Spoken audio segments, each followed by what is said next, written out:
Est-ce qu'on a une fille du roi? Là? Oui, je suis fille du roi, en effet. Oui, pouvez-vous nous parler un peu? Je sais pas pourquoi les idées folles ont plus de prise que les idées vraies, mais ça rumine encore, mais c'est totalement faux. C'est le baron de la Hontan. Oui, le baron de la Hontan, c'est une des... Qui est le premier qui a Oui. fait courir ça. Lui, il est venu ici, il a fait des enquêtes et tout ça, puis il est revenu en France, il a écrit un livre. Et là-dedans, il laissait sous-entendre, malgré qu'il disait que les gens d'ici parlaient un très bon français, qu'on mangeait bien, qu'on vivait bien, en tout cas, qu'on était des bonnes personnes. Et les filles du roi étaient toutes mortes à cette époque-là. C'était leur fille qui a pu rencontrer, si on peut dire.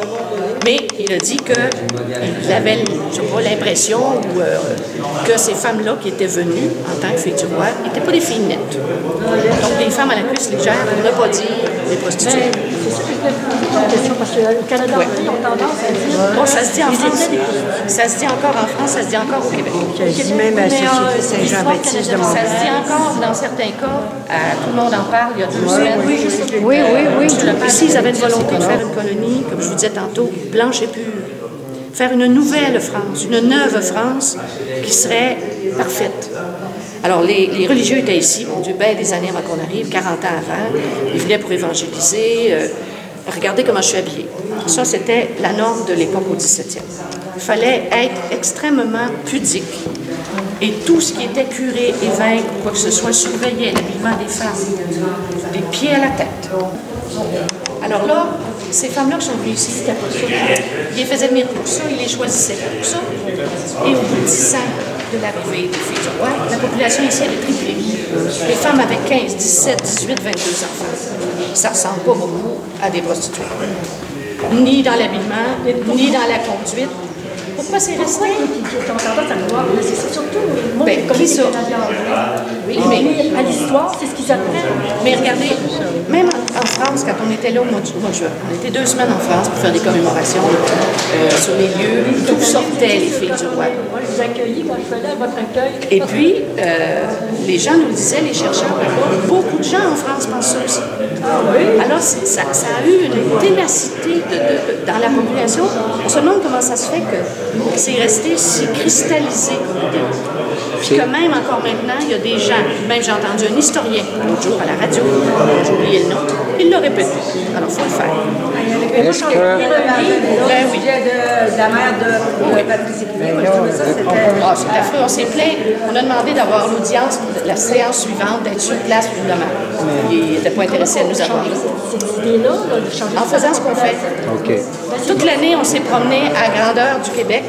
Puis on a fait des conférences depuis le mois de janvier, toute l'année 2013, parce que c'est un 350e. Puis on en a profité. On fait de la propagande, on fait des conférences, on va dans les écoles, dans les maisons de personnes âgées. Ça va prendre un bout de temps. Oui. Ça se peut pas qu'on vire ça de bord en une année. Mais vous savez reconnaître quelque chose, vous avez... Moi, je ne suis pas historienne, j'étais enseignante.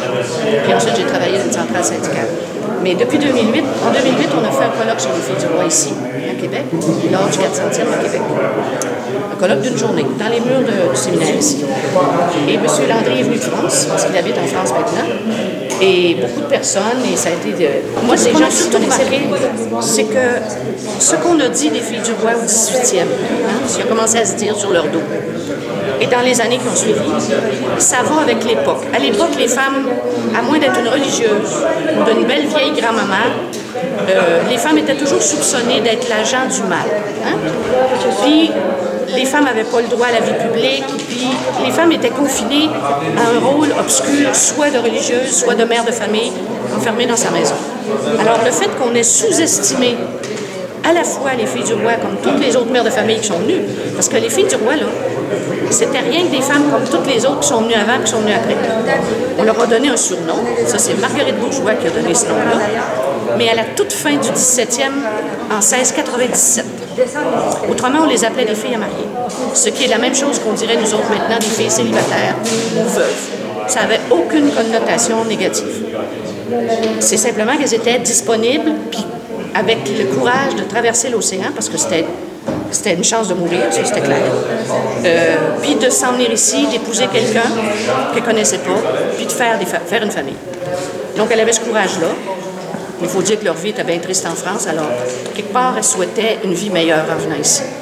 Mais nous, on évalue que cette mauvaise réputation qu'ils ont traînée jusqu'à maintenant, ça vient du rôle des femmes traditionnelles depuis le Moyen Âge et qu'on est encore en train de se battre en 2013 pour changer la vision des femmes puis amener les femmes à un réel jeu d'égalité en tout point de vue avec les hommes. Quand on songe que le patriote de l'année de la Société Saint-Jean-Baptiste de Montréal, a déclaré à un moment donné que les filles du roi étaient, il nous avait appelé les putains du roi. Donc, ça nous indique que même, on nous fait 3-4 ans, et c'est même Mario Beaulieu qui avait dû reprendre tout ça pour excuser la Saint-Jean-Baptiste, parce que le patriote, il aurait dû savoir que c'était pas vrai, ça dénote quand même une mentalité. Mais ça que ce soit Luc Merville qui l'a dit, que ce soit Guillaume Lepage il y a 2 semaines, n'importe qui s'institue comme s'il savait tout dans tout. Tu sais, tu peux être un comédien, tu peux être un laveur de vitre ou tu peux être un cultivateur. Mais ça veut dire que tu sais pas tout sur tout. Cette version-là, elle s'est imprégnée quand même dans la mentalité, oui. Puis elle est dure à Comme on était combattre. ignorants, regardez bien. Moi, ma mère, elle n'a jamais entendu parler des filles du roi avant.